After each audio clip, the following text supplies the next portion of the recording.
let's move on to our big topic of the week in group chat, and that is Twitter. Normally, we don't like to talk earnings on this show because earnings are boring. Yes. But I do think there's quite a lot to mine with Twitter right now. Their earnings came out today. It was, at best, a mixed bag. We won't bore you with the specific numbers. Also, I don't know the specific numbers off the top of my head. I don't really care. It's the outcome that's important. Yeah. But I guess, Devendra, why don't you just give us like a quick recap of the last couple of months at this point? I mean, they've been trying to get bought, and that hasn't happened. We've heard Disney was a suitor. We heard that even Salesforce was a suitor. And the Salesforce thing was interesting because they very publicly said that they were just not interested in what they were kind of selling there. And meanwhile, today, what we have is after these earnings, or with these earnings, they announced that they're firing 350 employees. And that follows another firing of another over 300 people. Yeah, it was last 320 something last year. Or yeah, something like so that. not clearly they're trying to tighten their belt a little. They're still dealing with the troll problem and the abuse problem, which they can't even handle. But people are getting more and more vocal about it. So kind of a storm on all fronts for Twitter. And that's a shame because it's still, I think, the social network I use the most. Same here. And we should be clear that 350 and 320 something layoffs doesn't sound like a lot in the grand scheme of things, because most of the time if we're covering layoffs, we're talking layoffs in the thousands more often because we're covering these giant companies. Twitter is not that big of a company. It's 9% of their workforce, so it's nearly 1 in 10 people will be losing their jobs. Yeah. It's not good. Insane. I have friends who've worked at Twitter, and everybody is super excited when they join in, and after a while, it's just everyone says they just have no clue what they're doing. Like, there's no direction. They don't know how to manage their products in general. Yeah. I will defend Twitter slightly on that and say that is generally the reaction I hear from most people whenever they start any job, which is they get super excited that I'm joining this company, and then 6 months in go, they have no idea what they're doing. Everyone is terrible. Yeah. This is true. So one of the things I do want to point out about these earnings, which I thought we immediately, when they announced this, I at least was like, well, this is going to be terrible. Yeah. Is they decided to bury their earnings and do it before markets opened, which is very rare for an American company. 7 a.m. Yeah. Well, 7 a.m. Eastern.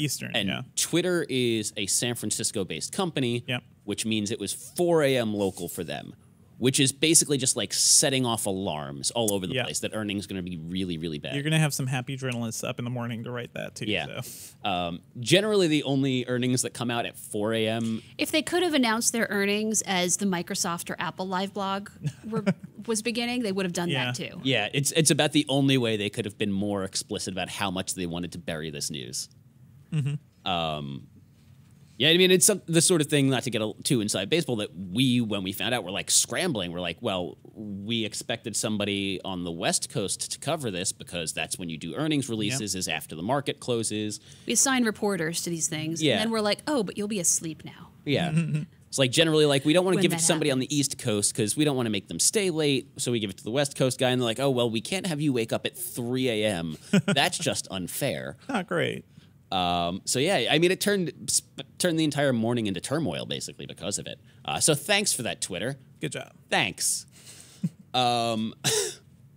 But let's go back to this whole purchasing thing. So they were trying to get bought. That does not appear like it's going to happen now. I mean, when even Salesforce doesn't want you. Yeah, and honestly, that seemed like a bad fit. Salesforce had the money for it, but it seems like them and everybody else is getting scared off, even Disney, by this troll problem. The funniest part to me was Disney belatedly waking up and saying, "Wow, this is not family friendly. There are trolls here." I like your Muppet voice. What?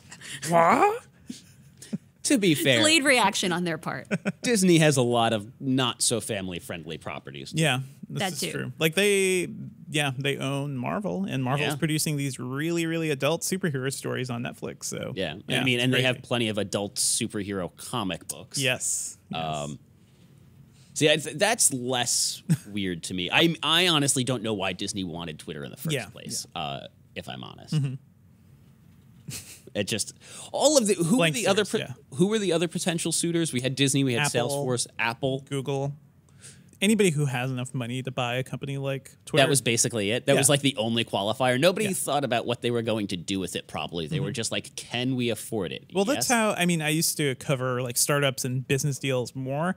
And that's kind of how a lot of these companies think, right? Oh, this company is growing. We just get to buy them. Like, who knows what we'll do with them? That was the thing when Facebook bought Instagram. Nobody knew what Facebook was going to do with Instagram, but Zuckerberg was like, hey, this is growing faster than our photos thing, so we got to buy this, and setting off a new standard in terms of like how much people would spend on a startup too.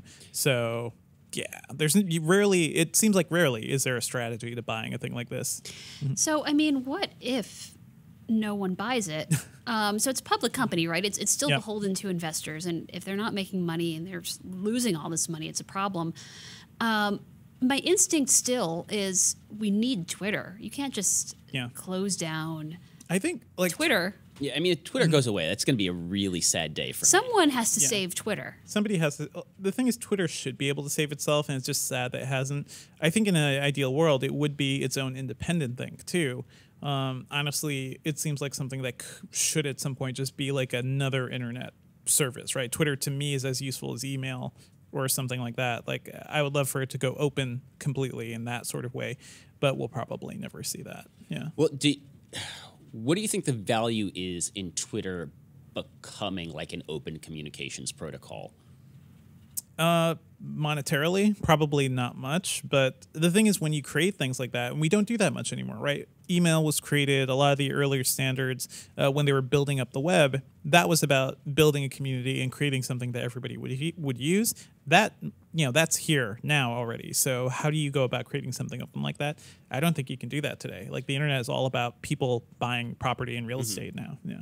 Well, I guess that was sort of the point I was trying to make. Is you say you'd like to see it become this like open thing, but nobody does that. Nobody does that. It's impossible. Yeah, it's just never going to work. Probably. Like, I'm trying to think of the most recent example of something like that I've seen. I guess like the best example I can think of is Jabber. Probably. Yeah. Like they tried to build this open source instant messaging platform so that everybody can use it. GChat was built on Jabber so that you could use it across all these platforms and make it easy. Just got absorbed. Yeah, and just eventually they realized this is too limited, this isn't going to work, this isn't what people want, and they shut it down. I don't even know what Jabber does anymore. Is that even a thing? Yeah. It's not, I don't know. So my dream for Twitter would be like this pure open thing. Sort of like the way I saw Twitter early on. My first interactions with Twitter was just like, oh, it's sort of like in the Matrix, right? When they start to see the like weird code just falling down the screen, it's like, oh, I see how the world is built now. And Twitter is sort of like that stream of information, like at its best. You see what's going on everywhere. So yeah, I would love for them to really double down on that. But right now it's just kind of, I know there's so many other problems they have to deal with. Yeah. And I mean, the biggest problem is obviously, we mentioned it passing before, the troll problem.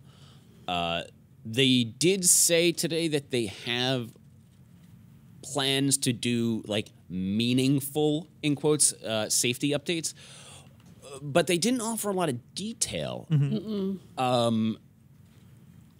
I'm kind of wondering like what to expect. Like, does anybody have an idea how to fix this? Because I think it's clear Twitter doesn't. Well, there have been so many reports too about how endemic the problem is for Twitter because they don't know how to deal with harassment. They've honestly have ignored it because some of those users do help their numbers, right? They help with engagement on the service. They give higher numbers of engagement and of users and whatnot.